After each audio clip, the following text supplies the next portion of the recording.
Deus é por nós e ela era também. Fazia de tudo para nos ver bem, mesmo com dificuldades por ser mãe sozinha. Assim prosseguia e não desistia.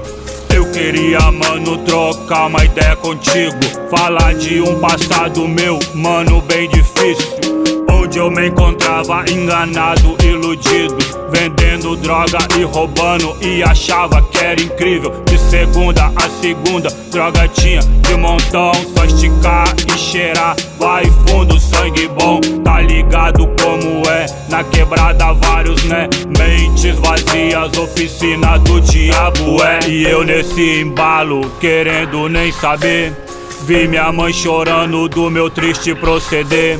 Do lado da cama me falava assim: eu te amo, filho, e não quero ver seu fim. Eu não tive pai, nem muito menos sou herdeiro, mas tive uma mãe mais valiosa que o dinheiro.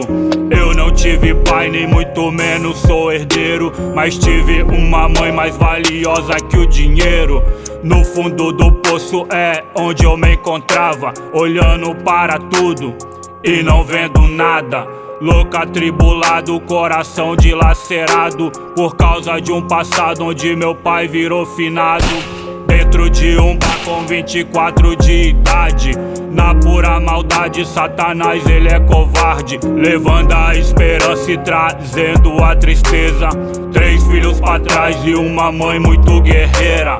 Mãe, não há palavras no mundo pra descrever como é grande o meu amor por você. A sua partida não diminuiu o meu amor, pelo contrário, ele aumentou. O amor tudo espera, o amor tudo suporta. Só estamos de pé graças às suas orações e lágrimas. Ainda que o mundo se acabe, o meu amor por você nunca acaba. Até a eternidade, te amo, mãe. Te amo, mãe. E hoje eu me encontro aqui te passando essa visão. Jesus mudou minha vida, eu alcancei o seu perdão. Tenho uma nova vida, tenho também uma família, 2 filhos lindos e uma esposa linda. Alcancei a paz que eu tanto procurei, só em Jesus eu a encontrei.